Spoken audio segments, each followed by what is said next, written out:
네, 이 시간 좌우를 살펴보면서 우리가 함께 이제 인사를 했으면 좋겠습니다. 새해 명절을 맞이했으니까요. 지났지만 우리 주 안에서 큰 복을 누리시길 바랍니다. 이렇게 한번 인사하겠습니다. 네, 영상으로 함께 예배하시는 분들도 같이 가족분들에게 이렇게 인사하면 좋을 것 같습니다. 주 안에서 올 한 해도 주님이 주시는 그런 큰 복을 누리는 그런 값진 한 해 되기를 간절히 소망합니다. 네, 오늘 우리에게 주시는 하나님의 말씀입니다. 계속해서 우리가 마태복음 말씀을 살펴보고 있습니다. 그리고 이 마태복음을 통해서 주님께서는 우리에게 예수님이 어떠한 분이신지, 바로 예수님이 하나님의 아들이시고 이 땅에 오신 메시아 곧 그리스도라는 것을 계속해서 이 말씀을 통해서 우리에게 증거하고 계십니다. 예수님은 풍랑을 잠잠케 하셨고, 그리고 귀신을 쫓으셨고, 뿐만 아니라 병든 자를 고치시고 죄를 사하시는 그런 놀라운 능력을 이미 성경을 통해서 우리에게 보여주셨습니다. 예수님께서 그런데 메시아 곧 그리스도라는 것을 우리에게 증거하시는 방법은 그 당시에 유대인들이 생각했던 메시아와는 분명히 달랐습니다. 말씀드렸던 것처럼 유대인들이 원했던 메시아는 이스라엘을 위한 왕, 이스라엘을 온 세상에 가장 높이 세워줄 그 왕을 원했지만, 그리스도께서는 온 세상을 사랑으로 또 회복하시고 온 세상을 하나님의 자녀되게 하시는 그 일을 바로 이루고자 하셨습니다. 그래서 예수님께서는 전통적인 방식, 그리고 옛 방식을 깨시고 다시 새로운 방식을, 새로운 복음을 우리에게 전해주신 것입니다. 예수님께서 세리 마태를 제자로 부르신 것, 그것은 당시에 유대인들이 받아들일 수 있는 것이 아니었습니다. 죄인을 제자로 삼는 것, 죄인과 함께 식사를 하는 것은 그 당시에 바리새인들이 받아들이고 이해할 수 있는 것이 아니었습니다. 그런데 예수님께서는 세리를 제자로 삼으셨고 죄인을 부르러 오셨다라고 친히 말씀을 하셨습니다. 또 이어지는 말씀에서 예수님은 두 가지 비유를 들으셨습니다. 생배 조각의 비유를 들으셨습니다. 헌 옷에다가 새 것의 천을 덧붙여서 그 헤어짐을 이렇게 잘 마무리하려고 하면 오히려 빨게 되면 이 새 옷이 더 당기고 당겨서 헌 옷이 찢어져 버릴 것이다라고 그렇게 말씀하셨고, 그리고 새 포도주는 좀 오래된 그 포도주 가죽에 넣는 것이 아니라 새로운 것에 넣어야 되지, 그렇지 않으면 가죽 부대도 터지고 그리고 결국에 포도주도 흘러서 결국 두 개 다 못 쓰게 될 것이다라고 말씀하셨습니다. 즉 예수님의 가르침은 전통적인 방식, 그리고 유대인들이 생각했던 그런 인식과 그런 율법으로서 이것을 받아들일 수 없음을 명확하게 말씀하신 겁니다. 유대인들은 율법을 갖고 있었지만 그들에게 있어서 율법이란 사람을 살리는 생명의 그런 말씀이 아니라 오히려 외적으로 드러나는 경건이었을 뿐이었고, 율법으로서 무엇이 옳고 그름, 그것을 판단하는 데 이 율법을 사용했을 뿐, 이 율법 안에 담겨있는 하나님의 백성을 향한 사랑, 그것을 담아내지를 못했던 것입니다. 오히려 율법이 사람을 얽매이게 하고 힘들게 하고 오히려 율법을 통해서 하나님의 자비와 긍휼을 바라보지 못했던 것입니다. 그래서 예수님께서는 새로운 복음을 통해서 하나님께서 원하시는 것은 바로 긍휼이라는 것을 다시 한번 드러내셨습니다. 하나님이 원하시는 것은 외적인 제사와 그런 외적인 경건이 아니라 하나님의 자비, 사랑, 긍휼이라는 것을 명확하게 드러내셨습니다. 오늘도 이 말씀의 이러한 흐름 속에서 예수님께서 오늘 두 명의 여인 그리고 두 명의 딸에게 행하시는 이 일들을 우리가 살펴보면서 하나님께서 우리에게 주시고자 하시고 알려주시고자 하시는 이 구원이 무엇인지 그것을 우리가 다시 한번 알아가는 시간이 되기를 소망합니다. 오늘 말씀은 한 관리가 예수님께 다가와서 자신의 기고한 사연을 토로하는 것으로 시작이 됩니다. 마가복음을 보게 되면 오늘 해당하는 말씀, 이 말씀이 마가복음과 누가복음에도 병행으로 동일한 말씀이 등장하게 됩니다. 더 많은 본문을 차지해서 자세하게 또 이 말씀을 설명하고 있습니다. 그런데 오늘 말씀은 마태복음을 중심으로 오늘 나누고자 합니다. 근데 마가복음을 보게 되면 그 마가복음에서는 바로 이 관리가 회당장 중에 한 명인 야이로라 하는 사람이라고 그렇게 설명을 하고 있습니다. 그리고 그 사람은 자신이 사랑하는 딸을 이제 막 잃었고, 그리고 예수님께 지금 이 사람이 다가와서 예수님이 이 죽은 자신의 딸의 집으로 오셔서 만져만 주시면 이 딸이 살아날 것이다라고 그렇게 간곡하게 요청함으로써 오늘 말씀이 시작이 됩니다. 누가복음과 마가복음을 보게 되면 엄밀하게 말해서 아직 이 야이로의 딸은 죽지 않았다라고 성경은 말합니다. 예수님께서 이제 이곳을 떠나셔서 점차 그 집으로 다가가는 중간에 그 그때 어디서 한 사람이 와서 그 딸이 죽었다는 소식을 전합니다. 죽음이 매우 임박한 상황이지만 아직 죽은 상태는 아니다라고 그렇게 마가복음과 누가복음에서는 그렇게 기록을 하고 있습니다. 그런데 오늘 마태복음을 보게 되면 이미 딸이 죽었다라고 그렇게 성경은 말씀하고 있습니다.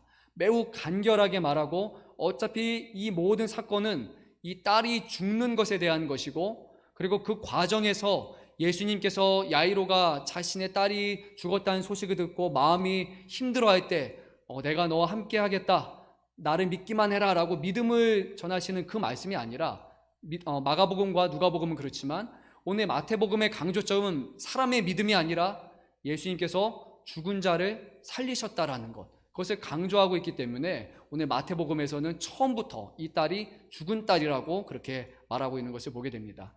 성경을 보게 되면 비슷한 본문이지만 그 신학적인 강조점이 분명히 다릅니다. 오늘 마태의 강조점은 바로 예수님께서 죽은 자를 살리시는 것에 강조점을 두고 있는 것을 보게 됩니다. 사랑하는 사람을 먼저 떠나보낸다라는 것 결코 쉬운 일이 아닐 겁니다. 이 자리에 앉아 계시는, 그리고 영상으로 함께 예배를 드리는 여러분들 중에도 사랑하는 가족을 떠나보낸 분이 분명히 있을 것입니다. 가깝게는 부모님, 또 형제, 자매들이 있을 것이고, 그 중에는 남편이나 또 사랑하는 아내를 잃으신 분들도 있을 겁니다. 때로는 할머니, 할아버지, 그리고 명절 때만 서로 보고 인사하는 그런 가족들 중에도 우리가 떠나보낸 분들이 분명히 있을 겁니다. 그 대상이 누구가 됐든지 우리가 사랑하는 사람, 그리고 오랫동안 알고 지내왔던 사람들을 떠나보낸다라는 것, 그것은 결코 쉬운 일이 아닙니다. 평소에 친하던 사람이 아니다 할지라도 인터넷 언론이나 아니면 가끔 우리가 들어오는 동창 중에 한 명, 오랜만에 본 사람도 죽었다는 소식을 듣게 되면 우리 마음이 좀 이렇게 뭉클뭉클해집니다. 그리고 그 사람을 떠나보낸다라는 것에 대해서 다시 지난 추억을 회상하게 되고 마음의 준비를 하게 되죠. 그런데 하물며 우리가 사랑하는 사람을 떠나보낸다라는 것, 그리고 그 사람이 죽었다라는 것을 받아들인다라는 것은 결코 그렇게 쉬운 일이 아닐 겁니다. 처음에는 정말 죽은 게 맞나? 라고 그것에 대해서 의아하거나 받아들이지 못하고 있다가 오히려 시간이 지난 다음에 더 기억나고 더 마음 아파하는 분들도 많은 걸로 알고 있습니다.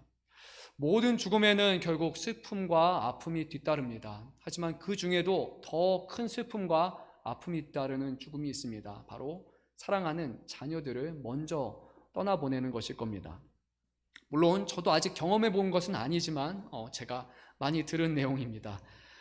부모는 늘 자녀를 생각합니다. 자기 자신보다 자녀가 더 잘 되는 것을 기뻐하고, 자녀가 잘 안 되면 본인이 마음 아픈 것보다 두세 배로 더 마음을 아파합니다. 그리고 자녀가 아프게 되면 차라리 내가 아팠으면 하고 하는 그런 마음을 갖는 것이 바로 부모의 마음일 것입니다. 그러다 보니까 사랑하는 자녀가 자기보다 먼저 떠나간다라는 그 아픔을 정말 부모는 평생 동안 마음에 두고 그것을 살아가야 되기 때문에 정말 큰 아픔 중에 아픔이라 할 수 있습니다. 병으로 죽어가는 자녀가 있다고 생각해 보십시오. 어떤 마음으로 부모가 갖겠습니까? 정말 저 자녀가 지금 병이 조금만 나을 수 있다라면, 병에서 회복될 수만 있다면, 살아날 수만 있다라면 정말 내가 가진 모든 것을 다 내어놔서라도 그 자녀를 살리고 싶어하는 것, 그것이 부모의 마음일 겁니다. 정말 신랄 같은 가능성만 있어도 이 자녀를 살리고 싶다, 그래서 모든 것들을 다 동원해서 그렇게 하고자 할 겁니다. 부모의 마음이 바로 이런 마음입니다. 오늘 성경을 보게 되면 오늘 말씀에 이 주인공이 야이로라고 하는 사람, 그 사람은 바로 자신의 딸을 잃은 사람이었습니다. 12살밖에 되지 않은 그 어린 딸을 잃은 그 아버지의 심정이 과연 어떨까요? 우리는 이제 성경의 인물을 보다 보니까 그냥 성경에 어떤 사람이 자녀가 죽었다, 누군가 죽었다, 누군가 마음 아파했다라고 우리가 그냥 글로 읽다 보니까 그 사람이 우리와 똑같은 사람이고 우리와 동일한 성정을 가진 사람인 것을 때로는 우리는 잊고 살아갑니다. 우리의 자녀를 잃었을 때 정말 그것을 견딜 수 없는 아픔으로 다가온다면 성경에 있는 그 인물의 그 마음도 똑같이 그 괴로움과 아픔 가운데 있을 것입니다. 이 야이로라 하는 사람은 자신의 사랑하는 딸을 막 잃었고, 그를 어떻게 할 수 없어서 어떻게 하면 이 딸을 살릴 수 있을까, 어떻게 할까 하다가 유일한 방법인 바로 예수님이라는 분이 병자를 고친다라는 그 소식을 듣고 정말 예수님 앞에 간절히 뛰어서 지금 그 자리에 나오게 됩니다. 이 야이로라 하는 사람은 오늘 말씀을 보게 되면 관리라고 합니다. 정확하게 어떤 요직에 있는지 우리는 알 수 없지만 그는 상당한 지위가 있는 사람인 것을 우리는 알 수 있습니다. 그런데 그가 예수님 앞에 했던 그 행동, 보였던 행동은 예수님 살려주십시오 라고 이렇게 하고 있지 않습니다. 그는 엎드려서 예수님 앞에 절하고 있습니다. 주위에 많은 사람들이 지금 야이로를 쳐다볼 겁니다. 아니 왜 저기 대낮에 엎드려 있냐라고 생각하는 사람이 있겠죠. 그리고 야이로라는 사람이 대단한 인물일 텐데 어떻게 대낮에 다른 사람들의 이목을 그렇게 생각하지 않고 저렇게 엎드릴 수 있냐라고 생각하겠죠. 하지만 야이로의 마음은 그런 것이 중요한 것이 아니었죠. 정말 내 딸이 살아날 수만 있다라면 무슨 일을 해서라도 무엇을 해서라도 지금 살리고 싶어하는 그 아비의 심정으로, 아버지의 심정으로 지금 예수님 앞에 나아왔던 것입니다. 그리고 그가 했던 말은 이것이었습니다. 내 딸이 방금 죽었사오나 오셔서 그 몸에 손을 얹어 주소서, 그러면 살아나겠나이다 라고 예수님 앞에 그렇게 고백을 하게 됩니다. 주위 사람들이 뭐라고 생각했을까요? 죽은 사람을 살린다고? 손으로 만지면 그 사람이 살아난다고? 옆에 사람이 제정신이냐고 아마 그렇게 생각했을 겁니다. 아니 생각이 있는 사람이라면 어떻게 죽은 사람이, 영혼이 떠난 사람이 만진다고 살아날 수 있어? 라고 사람들이 이상한 사람으로 분명히 봤을 겁니다. 지금 예수님은 안 그래도 바쁘신 분이고 예수님이 지나가는 곳곳마다 많은 사람들이 예수님이 뒤를 쫓으면서 예수님의 병으로 치유해달라고 그렇게 수많은 사람들이 쫓아오고 있었는데 그 앞길을 야이로가 막으면서 절하면서 죽은 사람을 살려달라라는 이 말을 했을 때 사람들의 시선이 과연 어땠을까요? 그렇게 평범하거나 쉬웠을 것은 아닙니다. 죽은 사람을 살려달라는 이 요청을 하는 것도 쉽지 않았을 것이고 그것에 대한 다른 사람들의 그런 말을 듣는 것도 분명히 쉽지 않았을 겁니다. 그럼에도 불구하고 이 야이로는 자신의 딸을 향한 그 마음을 가지고 간절한 마음으로 주 앞에 이렇게 간청을 하게 됩니다. 예수님께서는 그 간곡함을 들으시고 모른 척하지 않으시고 그 자리에서 일어나서 이 야이로를 이제 따라가시게 됩니다. 어떻게 보면 허무맹랑한 그런 요청일 수도 있지만 예수님께서는 그렇게 하실 수 있는 분이셨기 때문에, 그리고 야이로가 어떤 마음으로 주님 앞에 나왔는지를 아셨기 때문에 그래서 야이로를 따르게 됩니다. 아무런 부정적인 말씀도 하지 아니하시고 즉각 일어나서 예수님은 야이로를 따라가셨습니다. 주님은 그러신 분입니다. 우리의 아픔을 모르시는 분이 아닙니다. 우리가 조용한 곳에서 또는 새벽에 나와서 우리의 집에서 주 앞에 눈을 감고 기도할 때 주님은 나 몰라라 하시는 그런 분이 아니십니다. 우리의 기도를 들으시고 우리의 간절한 마음을 아시고 어떤 마음으로 지금 우리가 주 앞에 기도하고 요청하고 있는지 그것을 우리보다도 더 잘 아시는 분이 분명히 우리 주님이십니다. 주님께서는 그 기도를 들으시고 그 마음을 이해하시고 응답하십니다. 물론 우리가 생각하는 방식으로의 응답은 아닐 수도 있습니다. 하지만 시간이 지나고 보면 그것이 가장 선한 길이었다는 것을 우리는 시간이 지나서야 비로소 주님의 마음을 헤아리게 됩니다. 주님께서는 딸을 잃은 이 아버지의 마음을 아셨고 요청을 거절하지 않으셨습니다. 그리고 그에게 다가가셨습니다. 물론 우리가 지금 우리 사랑하는 누군가가 죽어서 주님 이 사람을 살려주십시오라고 간절히 기도한다고 해서 그 죽은 사람이 바로 살아나지는 않을 겁니다. 때로는 주님께서 그런 기적을 보여주시기도 하지만 대부분의 경우는 그렇게 행하시지 않는 거 우리는 보게 됩니다. 그렇다고 해서 우리가 하나님은 그렇게 하지 않으시는 분이야 라고 그런 생각을 가지고 주 앞에 기도하지 않는 것, 그것도 분명히 문제가 있는 것입니다. 정말 주님이 원하시는 것이라면 죽은 자도 살리실 수 있고 당연히 죽어야 되는 그런 병들은 사람도 그 병을 고쳐서 살리시는 분이 우리 하나님이시라는 것을 우리는 분명히 믿을 수 있어야 됩니다. 하나님은 그런 믿음에 반응하시고 그런 간절함에 반응하시고 하나님의 계획을, 선하신 계획을 이뤄나가시는 분입니다. 대부분의 경우는 우리가 하나님을 온전히 신뢰하지 못하는 것 같습니다.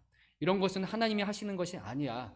하나님은 뭐 이런 거에 대해서는 하나님께 기도 안 하는 게 맞아 라고 대부분 우리가 먼저 생각하고 우리가 판단하고, 그리고 또 어떤 경우에는 하나님이 기적 같은 일들을 이미 우리 삶 가운데 많이 보여주셨음에도 불구하고 우리는 그것을 하나님이 하신 것이라고 생각하지 않고 믿지 않는 경우도 있는 것 같습니다. 여러분은 여러분이 지금 이 자리에 나와 있는 것이 하나님이 행하신 기적이라는 것을 믿으십니까? 하루 밤에 잠이 들고 눈을 감고 아침에 일어났을 때 눈이 떴다라는 것에 대해서 이것이 하나님께서 살리셨다라는 것에 대해서 여러분은 감격하고 계십니까? 정말 어떤 분들은 너무 당연한 것처럼 우리는 자연 수명에 그렇게 수명대로 살 것이라고 생각하는 분이 많지만 그 수명대로 누리는 사람은 생각보다 많지 않습니다. 하루에도 수백, 수천 명이 사고로 죽고 나는 잘했는데도 불구하고 갑자기 술 취한 사람이 어디서 중앙 차선을 넘어서서 차를 치여서 온 가족이 몰살하는 경우, 그런 안타까운 사고들을 우리는 자주 경험하게 됩니다. 누구는 죽고 누구는 사는가, 정말 생명이 우리에게 있지 않다라는 것을 그것을 통해서 분명히 보여주시는 것 같습니다. 하루하루 살아가는 것, 그것을 우리가 감사할 수 있기를 바랍니다. 오늘 여러분이 살아계신 것, 여러분을 향한 하나님의 계획과 그런 하나님의 뜻이 있다라는 그 마음을 가지시고 오늘도 감사함으로 살아갈 수 있기를 간절히 소망합니다. 죽은 사람이 그런데 살아났다는 것보다 더 감사한 것 분명히 우리에게 보여주셨습니다. 죽은 사람이 20살, 30살 된 사람이 살아서 결국 80살 되면 되겠죠. 50년 살다가 아마 결국 죽게 될 것입니다. 그런데 우리 안에서 행하신 일들은 죽은 사람, 영원히 죽은 사람을 영원히 산 사람으로 변화되게 만드셨습니다. 우리가 그것을 믿을 수 있다라면 우리 안에서 행하신 주님의 구원이 죽은 사람을 살리는 구원보다 얼마나 대단한 일인지를 우리는 알게 될 것이고 그것을 감사할 수 있게 될 것입니다. 하나님은 단순히 우리의 생명을 몇십 년 연장하는 것보다 영원히 우리의 생명을 붙드시고 함께 하시기를 원하시는 분입니다. 이 자리에 나와 있는 여러분 한 사람 한 사람이 정말 육신으로 오래 사는 것보다 더 귀한 영원히 하나님과 함께 사는 그런 은혜가 있기를 간절히 소망합니다. 오늘 말씀으로 돌아가서 예수님께서는 이 제자들과 함께 다시 이 야이로라 하는 인물을 쫓아가시게 됩니다. 그렇게 사건이 진행되다가 또 다른 사건이 갑자기 하나가 이렇게 또 전개가 됩니다. 그러니까 사건 안에 또 다른 사건이 하나가 일어나는 것이죠. 이게 좀 헷갈릴 수도 있지만 그래서 이런 거를 우리가 좀 문학적인 용어로는 샌드위치 구조다라고 표현을 합니다. 왜냐하면 샌드위치는 빵 2개 기본적으로 있고 그 안에 새로운 그 안에 뭔가 이렇게 먹을 것이 있지 않습니까? 속이 있지 않습니까? 그래서 이 원래 사건 안에 새로운 사건이 하나 있기 때문에 그래서 우리가 샌드위치라는 표현을 씁니다. 중요한 건 뭐냐면 이 두 가지 사건이 결국에는 밀접하게 연결이 되어 있다는 겁니다. 빵을 떼고 겉만 먹을 수 없는 것처럼, 그리고 안에 있는 것만, 속물만 먹을 수 없는 것처럼 빵과 안에 모든 것이 하나가 될 때 샌드위치가 되지 않습니까? 이 두 가지 분명히 사건은 연결되어 있다는 것을 우리가 볼 수 있어야 됩니다. 20절 말씀을 보게 되면 이제 다른 사건입니다. 한 여인이 12해 동안 혈루증을 앓고 있다고 그렇게 말하고 있습니다. 그리고 이 여인은 이제 예수님 뒤를 조심히 따라오다가 예수님의 옷의 끝부분, 겉옷을 이렇게 만졌습니다. 유대인의 전통에 따르면 옷술이라고 되어 있는 이 부분은 옷 끝에 약 4개 정도로 해서 이렇게 좀 튀어나온 부분이 있습니다.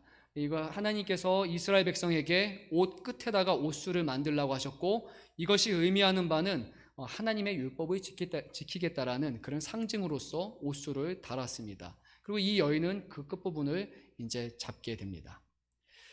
왜 이 여인이 이것을 잡았느냐? 바로 21절에서 말씀하고 있습니다. 이 여인의 마음에 예수님의 겉옷, 이 옷술만 만져도 자신이 구원을 받겠다라는 그런 확신이 있었기 때문이다라고 성경은 말하고 있습니다. 놀랍지 않습니까? 예수님이 만져주신 것도 아니고 예수님이 명령하신 것도 아니고 예수님의 옷 끝부분만 만지게도, 가장 끝부분만 만져도 지금 자신의 병이 낫는 것, 더 나아가 자신이 구원받을 것이라는 그런 확신을 가지고 이 여인은 예수님께 다가갔던 것입니다. 근데 이 여인을 보니까 12년 동안 혈루증을 앓았습니다. 처음부터 병이 있던 사람이 아니었고 정상적으로 이렇게 저희와 같이 행동하다가 어느 순간부터 몸에서 계속해서 피가 나기 시작을 하는 겁니다. 혈루증이라고 소개되는 이 병은 하열이 계속해서 나는 건데 보통 여성의 경우에는 아마 자궁 쪽에서 계속해서 피가 이렇게 나는 겁니다. 계속해서 피가 난다고 생각해 보십시오. 정상적인 생활을 할 수 없을 겁니다. 현대의학으로 어떻게 수술을 하거나 어떤 방식으로 할 수는 있겠지만 2000년 전이라고 생각해 보십시오. 어떻게 인간의 방법으로 고칠 수가 없었습니다. 마가복음 5장을 보게 되면 이 여인이 얼마나 이 병으로 인해서 고통스러워했는지에 대해서 잘 말씀해 주고 있습니다. 마가복음 5장 26절을 보게 되면 이 여인은 이 병을 고치기 위해서 12년이라는 시간 동안 많은 의사들을 만났다고 합니다. 병 고침을 받기 위해서 이 의사 저 의사 동네 밖에 모든 의사들을 다 만나봤지만 결국 아무런 효력이 없었습니다. 가진 재산도 다 허비해서 다 잃어버렸고, 그리고 오히려 병은 차도가 있는데 좋아지는 것이 아니라 더 안 좋게 돼서 이제 아마 손 쓸 수 없는 그런 상황이 놓이게 됐습니다. 얼마나 이 여인이 고통스러웠을까요? 몸에서 계속해서 피가 나고 있는데 왜 피가 나는지 알지도 못하고 언제 또 피가 날지도 알지 못하기 때문에 바깥에 외출을 아마 쉽게 할 수 없었을 겁니다. 사람을 만나는 것 쉽게 할 수 없었을 겁니다. 피가 나는 것뿐만이 아니라 피가 나면 또 냄새가 나다 보니까 사람들을 계속해서 기피할 수밖에 없는 그런 상황이었을 겁니다.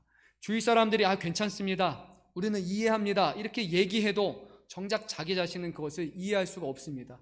계속해서 이게 신경이 쓰이게 되죠. 그러면 자신감이 결여되게 되고 대인기피증이 걸리게 되고 온통 모든 생각이 다 여기에만 가 있게 되는 겁니다. 그래서 이 여인은 많은 재산과 많은 시간을 다 탕진해서 이 병 하나만 고칠 수 있다라면 좋겠다라는 그 마음을 가졌던 것입니다. 그냥 넘어갈 수 있는 그런 병이 아니었습니다. 처음에는 잠시 사라질 수도 있겠다라는 생각을 했겠죠. 아니면 어떤 의사를 만나면 결국 치유될 것이다 라고 생각을 했을 겁니다. 하지만 1년이 지나고 2년이 지나고 5년이 지나고 10년이 지나고 12년이 지났지만 결국 아무런 차도는 없었습니다.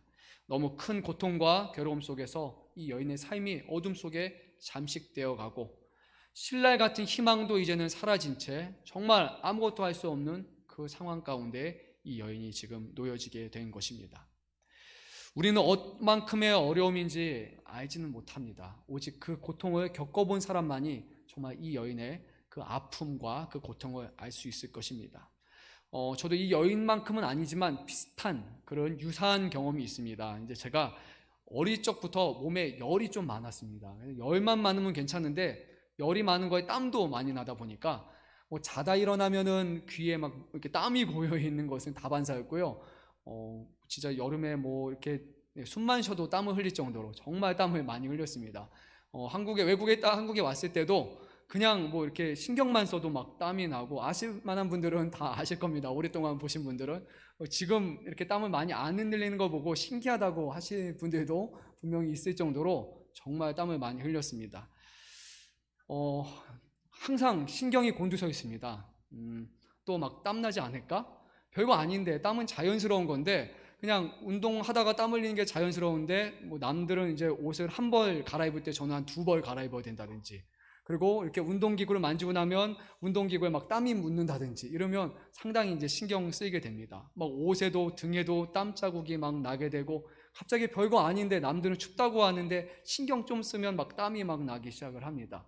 그래서 모든 게 계속 거기에 신경이 곤두서게 됩니다. 이것만 해결될 수 있다면 진짜 소원이다, 다 괜찮다, 다른 거 진짜 많은 돈을, 내가 돈은 없지만 해서라도 진짜 이게 해결됐으면 좋겠다라는 그런 생각을 참 많이 가졌던 것 같습니다.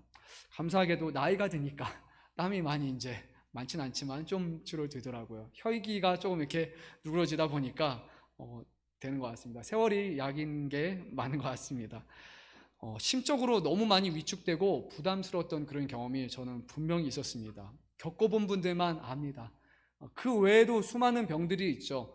말 안 하지만 여러분만 갖고 있는 마음병이 있을 수도 있고, 몸에 있는 작은 질병일 수도 있고, 남은 신경도 안 쓰지만 나는 온통 그것을 신경 쓰는 그런 병들과 그런 아픔과 어려움이 분명히 우리에게 있을 것입니다.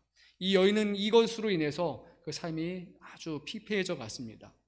그러던 중에 이 여인에게 아주 희소식이 하나 들렸습니다. 바로 예수님이라 하는 병을 치유할 수 있는 분이 바로 이 나사렛 지역에, 가버나움 지역에 오셨다라는 겁니다.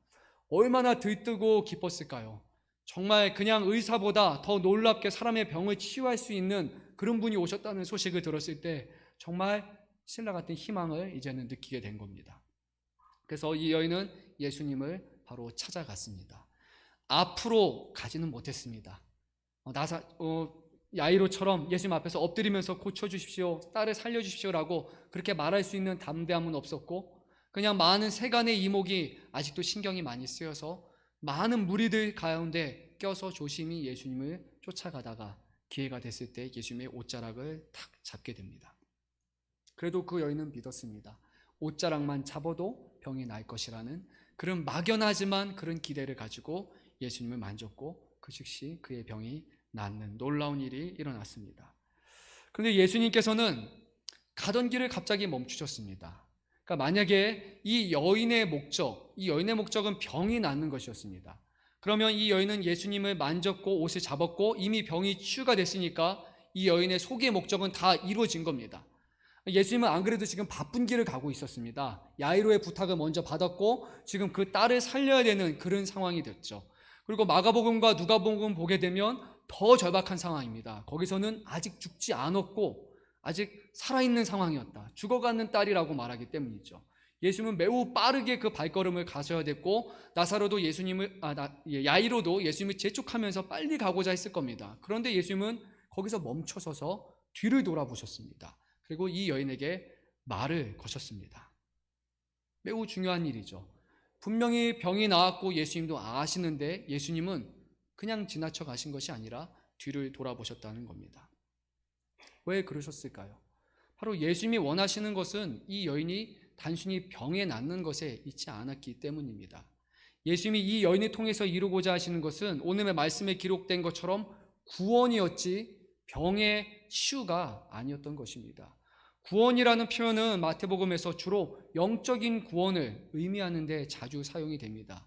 만약에 예수님이 돌아서셔서 그래 내 병이 나았다라고 선언하셨다라면 예수님의 목적이 병의 치유였지만 예수님은 구원을 말씀하셨습니다. 이미 마태복음 9장 2절을 보게 되면 중풍병자에 대해서 주님이 말씀하실 때도 내 병이 나았다라고 말씀하지 않고 내 죄가 사함받았다라고 말씀하시므로 예수님의 관심사가 육신의 병이 아니라 죄의 사함, 구원이라는 것을 이미 말씀하셨던 것입니다. 이 여인은 육적인 갈급함이 있었고 자기 병에 낫는 것에 대해서 더 원하는 상황이었지만 주님은 그것 이상을 보셔서 이 여인의 영혼을 구원하고자 하셨던 것입니다. 이것이 주님의 마음입니다. 우리는 육신의 나음을 치유받기 원하고 그리고 육신의 잘됨을 더 원하지만 예수님의 관심사는 우리가 때로는 육적인 어려움을 당한다 할지라도 그것을 넘어서 우리가 영적으로 구원을 받을 수 있다면, 영적으로 더욱더 주 앞에 나아갈 수 있다면 주님은 그것을 원하시고 그것을 이루시는 겁니다. 그것이 우리에게 때로는 조바심이 되기도 하고 우리의 생각과 달라서 어려움이 되기도 하고 납득할 수 없는 상황이 되기도 하지만 주님의 관심사는 오직 그곳에 있습니다. 영혼이 잘 되는 것, 우리가 하나님의 자녀가 되는 것, 구원을 받는 것에 지금도 주님은 우리에게 관심을 갖고 계십니다. 그 주님의 마음을 우리가 안다라면 육신의 어려움과 지금 코로나로 인해서 우리가 겪고 있는 어려움이 매우 크지만 그 가운데서도 하나님이 우리 안에서 이뤄가시는 영적인 변화와 영적인 새롭게 하심을 볼 수 있게 되고 그 가운데서 우리는 하나님의 뜻을 깨닫고 감사할 수 있게 되는 겁니다. 때로는 육적인 어려움이 크게 닥쳐온 후에야 우리가 갖고 있던 많은 것을 다 잃은 후에야 비로소 우리는 그것이 얼마나 값진 것임을 깨닫게 됩니다. 이 여인은 당연히 건강하게 살 것이라고 생각했을 겁니다. 하지만 그 피가 나는 하나의 병으로 인해서 12년이라는 시간이 허비되고 그로 인해서 자신의 가진 모든 재물까지도 시간과 마음과 다 잃어버린 상황이 될 것이라고 이 여인이 어떻게 생각했습니까? 하지만 그것을 통해서라도 이 여인이 더 귀한 것, 영혼이 살아나는 것을 경험했기 때문에 이 여인은 기뻐하였고 감사함을 가질 수 있었던 것입니다. 무엇에 관심을 두고 계십니까? 사랑하는 성도 여러분, 어렵지만 주님이 원하시는 것, 주님이 우리 안에서 이루고자 하시는 것에 우리가 더 큰 관심을 가질 수 있었으면 좋겠습니다.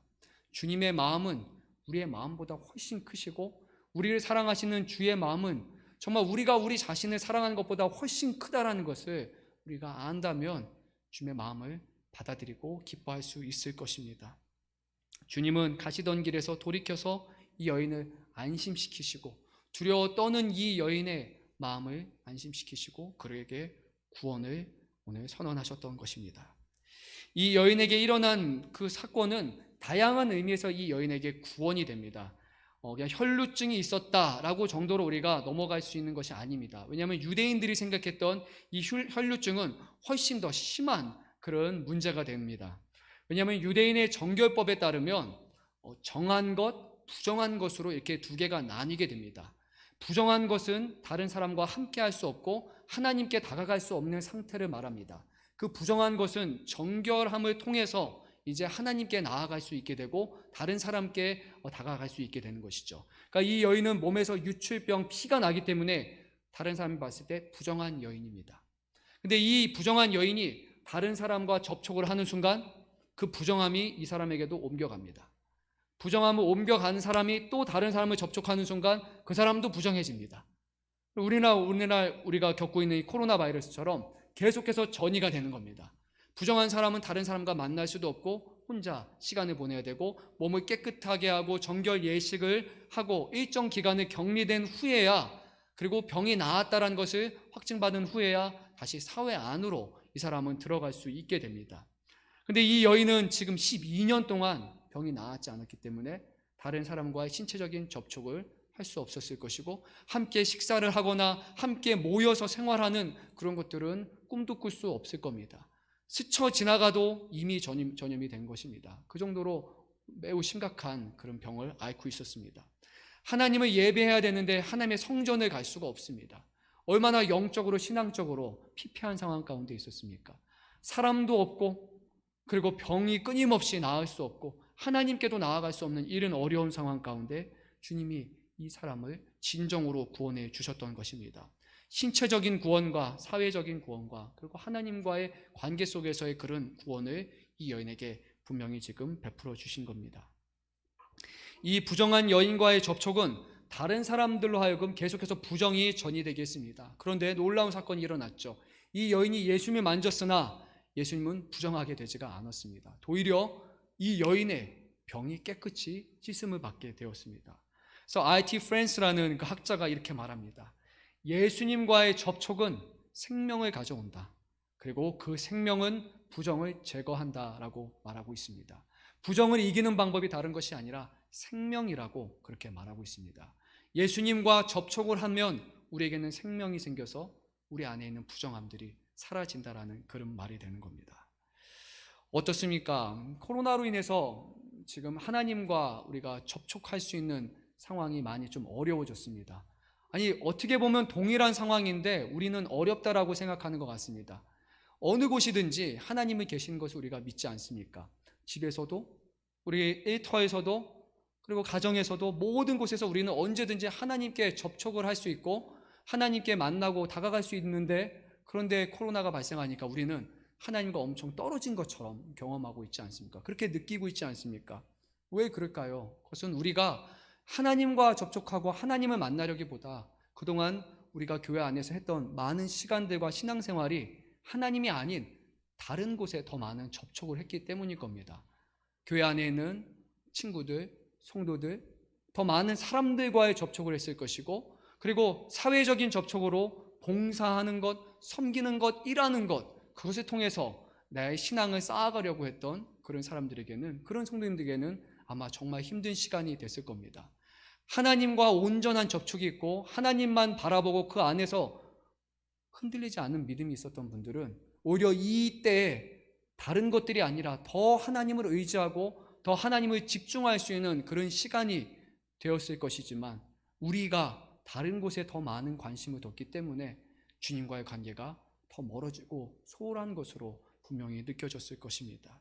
이 여인은 지금 자신이 접촉할 수 있는 분이 오직 예수님밖에 없다는 것을 알았고, 다른 사람을 만지면 부정이 전염될 것이었지만 주님을 만지면 부정하게 되지 않을 것을 믿었기에 주님 앞에 나아갈 수 있었던 것입니다. 그 결과 그에게는 생명이 있었고 구원이 있었고 그의 부정함이 사라졌습니다. 지금 우리의 신앙생활을 한번 돌아보면서 과연 우리가 누구에게 기대고 있는지, 누구를 바라보고 있는지 다시 한번 돌아볼 수 있기를 소망합니다. 이 예수님께서는 이 여인을 향해서 너의 믿음이 너를 구원했다라고 칭찬을 하셨습니다. 하지만 거기서 더 중요한 것은 무엇이냐면 이 여인의 믿음으로 구원받았다기보다는 이 여인이 온전한 믿음의 대상을 향해서 자신의 믿음을 표현했기 때문에 이 여인이 구원을 받았던 것입니다.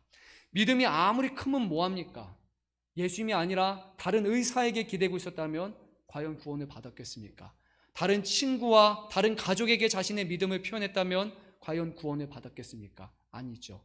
온전한 대상이신 그 예수님께 자신의 믿음을 보였기 때문에 이 여인이 치유받을 수 있었던 것입니다. 교회는 오직 예수님께 우리의 믿음을 보여야 되는 것입니다. 사랑하는 누군가가 아니라 옆에 있는 어떤 친구와 성도와 가족이 아니라 하나님께 우리가 올바른 믿음을 갖고 있는다면 우리의 믿음은 어떤 어려운 상황 가운데서도 흔들리지 아니할 것입니다. 그 믿음을 다시 한번 우리에게 회복시켜 주시는 그런 은혜가 있기를 소망합니다. 또한 우리도 그 주님 앞에 나아갈 수 있기를 간절히 소망합니다. 예수님께서 이제 그 여인을 구원하신 후에 관리의 집에 도착하셨습니다. 이미 그 집에는 피리 부는 사람도 있고 막 떠드는 사람들도 있습니다. 유대인 풍습에 따르면 한 사람이 죽게 되면 피리 부는 사람 2명을 반드시 고용해야 된다고 합니다. 정말 가난한 사람들도 피리 부는 사람을 고용해야 됩니다. 그래서 정말 슬픈 느낌의 그런 노래를 부르면서 이곳에는 사람이 죽었다라는 것을 이렇게 알려주는 것이죠. 조용히 그냥 하는 것이 아니라 되게 생색을 내고 외적으로 사람들이 막 울고 그렇게 하면서 초상이 났다는 것을 알려야 합니다. 피리 부는 자가 있다는 것은 이 소녀가 정말로 죽었다는 것을 의미합니다. 죽지 않았는데 피리 부는 사람을 고용하지 않습니다. 헛된 돈을 쓰지 않습니다. 이 여인은 그냥 자고 있었던 것도 아니고 누가 봐도 명백하게 죽은 사람이었습니다. 그래서 사람들이 이 자리에 모여서 소란을 피우고 또 애통하고 있었습니다. 그런데 예수님은 이 여인을 향해서 이렇게 말합니다. 사람들을 향해서 이렇게 말합니다. 이 딸이, 이 소녀가 죽은 게 아니고 잠을 자고 있다라고 말을 합니다. 주위 사람들이 막 비웃기 시작합니다. 아니, 당신이 예수라고 해도 병을 고치는 건 가능하지만 어떻게 죽은 사람 보고 잔다고 말할 수 있냐라고 예수님 향해서 조롱을 하기 시작을 합니다. 하지만 예수님께서는 그 사람들을 다 물리치시고 결국 그 딸을 향해서 손을 잡으시면서 일어나라 라고 말씀하십니다. 그리고 그 죽어있던 여자가, 그 소녀가 이제 살아나게 됩니다. 심장이 멈춰버리고 호흡이 정지된 사람, 그런 사람은 예수님을 정말 살리셨다는 겁니다. 이것은 사람이 할 수 있는 그런 영역이 아니라 하나님만이 하실 수 있는 영역이라는 것을, 하나님이 행하신 일이라는 것을 오늘 성경은 우리에게 보여주는 겁니다. 예수님은 바로 메시아, 구세주이시기 때문에, 이 세상을 구원하기 위해서 오신 분이기 때문에 지금 예수님은 그 죽은 자를 살려주신 것입니다. 예수님은 이 땅에서의 생명뿐만 아니라 더 나아가서 우리에게 영원한 생명을 주시는 분임을 우리는 반드시 알아야 됩니다. 그리고 예수님의 관심사는 이 땅에서 시작해서 영원까지 우리를 함께 하시는 것, 그것을 위해서 이 땅에서 우리의 생명을 주시고 우리의 병을 고치시는 것입니다. 이 두 여인 또한 이 두 딸에 대한 이 마태의 기사는 마가복음과 누가복음에 비해서 현저하게 짧습니다. 거의 2분의 1, 3분의 1 수준으로 짧습니다. 야이로라는 이 이름도 마태복음에서는 언급하지 않습니다. 별 말도 하지 않고 강조점은 예수님이 하신 일과 그리고 그것을 뒷받침할 만한 그런 정황만을 기록하고 있습니다. 무엇이 다르냐면 마태의 관심사는, 마태를 통해서 우리에게 주시는 그 말씀의 강조점은 사람이 어떤 믿음을 보였냐, 사람이 무엇을 했느냐가 아니라 예수님이 누구시고 예수님이 무엇을 하셨냐라는 것을 오늘 우리에게 전하고 있는 것입니다. 예수님이 무엇을 하셨을까요? 조금 더 살펴봐야 됩니다. 구약 성경 중에 민수기라는 책이 있습니다. 민수기 5장을 보게 되면 하나님께서는 모세에게 이런 말씀하십니다. 지금 이스라엘 진영에서 너희들이 제거해야 될 세 부류의 무리들이 있다라고 말씀하십니다. 첫째는 나병 환자를 너희 진영에서 쫓아보내라. 둘째, 유출증, 피를 흘리는 사람을 쫓아보내라. 세 번째, 어떤 시체를 만져서 부정하게 된 자를 이제 쫓아보내라 라고 말씀하셨습니다. 그런데 오늘 사건은 어떻습니까? 예수님은 피를 흘리는 유출증 환자를 직접 만지시고 진영 바깥으로 쫓겨난 자를 불러서 진영 안으로 불러오셨습니다. 죽은 자를 만져서 부정하게 된 사람도 쫓아내야 되는데 그뿐만이 아니라 지금 죽어있는 그 시체, 그를 만지셔서 그를 살리시고 그를 진영 안으로 지금 불러오신 것이 예수님께서 하신 것입니다. 단순히 깨끗하게 하고 정결하는 것에서 끝난 것이 아니라 진영 밖에 있는, 구원의 밖에 있는 사람들을 불러서 주의 자녀로 다시 한번 살려주신 것입니다. 이 사람들이 거룩해서 된 것이 아닙니다. 다 부정한 사람이고 진영 밖에 쫓겨나야 되는 사람이지만 주님께서 그들을 살리시고 불려주신 것입니다. 그것이 바로 하나님의 사랑이고 하나님의 마음인 것입니다. 하나님은 우리의 어떠함을 보고 우리가 얼마나 대단한 사람인가, 선한 사람인가, 어떤 능력이 있는가를 보고 나서 우리를 구원하시는 것이 아니라 아무런 자격도 없고 그 자격 미달 정도가 아니라 세상에서 봐도 쫓아내음 받아야 될 사람들, 부정하고 하나님을 알지 못하는 사람들을 불러서 하나님의 자녀로 그 안으로 불러들이신 것이 하나님의 사랑이고 은혜인 것입니다. 우리가 과연 하나님 앞에서 구원받을 자격이 있습니까? 없습니다. 하나님 앞에서 우리의 삶이 온전하게 살았습니까? 우리가 부정함이 없다라고 과연 말할 수 있는 사람이 누가 있습니까? 하루 정도는 열심히 죄 안 짓고 살아가겠죠. 정말 열심히 노력하면 일주일 정도 실수 안 하고 살 수 있을까요? 그런데 과연 우리가 의롭게 되어서 하나님의 기준에 합당할 만큼 의로움을 과연 가질 수 있는 사람은 누가 있습니까? 하나님의 기준으로 우리를 바라봤을 때 그 턱을 넘어갈 수 있는 사람이 누가 있냐는 겁니다. 아무도 자격이 없습니다. 저도 하루를 살아가기에도 급급합니다. 오직 하나님의 사랑이 저의 죄와 우리의 더러움과 죄악보다 더 크시기 때문에 밖에 있는 사람들에게 먼저 다가오시고 그들을 안으로 불러주신 것입니다. 주님은 죄인을 위해서 오셨다라고 이미 말씀하셨습니다. 주님은 제사보다 긍휼을 더 기뻐한다라고 이미 말씀하셨습니다. 그리고 그것을 오늘 말씀을 통해서 다시 한번 이뤘습니다. 유대인들의 율법은 병을 고치는 것에 있는 것이 아니라 병자를 구분해서 병자를 쫓아내는 것에 있었습니다. 그들은 그 율법을 감당할 수 있는 능력이 되지 않았습니다. 그런데 예수님께서는 율법의 제정자이시며 수여자이시며 완성자이셨기 때문에 병자를 고치시고 그들에게 생명을 주시는 분임을 다시 한번 말씀을 통해 보여주신 것입니다. 그리고 이 말씀을 오늘 저와 여러분에게 다시 한번 전해주고 계십니다. 예수님께서 우리에게 얼마나 의미 있는 분이신지, 얼마나 귀한 분이신지를 다시 한번 말씀을 통해서 깨닫고, 그리고 거기서 멈추는 것이 아니라 정말 그것을 감사함으로 우리 삶으로 살아내는 은혜가 있기를 간절히 소망합니다. 예수께서 병자를 부정하다고 말씀하시며 피한 분이 아니고 오히려 모두가 피하는 상황 속에서도 자신의 몸에 부정한 여인의 손에 닿는 것을 개의치 않으신 것처럼, 또 죽은 사람을 손으로 만지신 것처럼 그리스도를 믿는 모든 죄인들, 부정한 사람들은, 우리들은, 이제 구원을 받은 우리들은 다른 사람을 동일한 시선으로 평가하고 그들을 판단해서는 안 될 것입니다. 어떤 사람은 기준에서 모자른 사람이고 저 사람은 부정하고 약한 사람이고 안 되는 사람이야 라고 우리가 그들을 바라보고 있다면 우리는 아직 복음을 온전히 경험하지 못한 사람일 것입니다. 주님은 접촉을 피하지 않으셨습니다. 모든 사람들은 부정해질까 봐 피했지만 주님은 만지는 것을 허락하셨고 죽은 시신에 손을 대심으로써 치유하신 것입니다. 우리 믿는 사람들이 해야 할 것은 곳곳에 세상에 하나님을 알지 못하는 것과 사람들의 관심에서 벗어난 것, 사람들이 피하고 싶은 것, 부정하다고 여겨지는 그런 곳을 우리가 동일하게 피하는 것이 아니라 그곳에 하나님의 생명을 전하고 그곳에서도 선한 것들이 일어날 것을 기대하면서 믿는 사람들이 구석구석을 돌아다녀야 할 것입니다. 그래서 우리를 세상의 빛과 소금이라고 부르시지 않았습니까? 그리스도인들이, 믿는 사람들이 그 일을 행하지 않는다면 과연 누가 그 일을 감당할 수 있겠습니까? 부정함을 깨끗이 씻음받은 그런 은혜와 감격을 아는 우리가 다시 한번 세상에서 그 일을 감당할 수 있기를 소망합니다. 최근에 이런 용어들이 우리에게 익숙한 것 같습니다.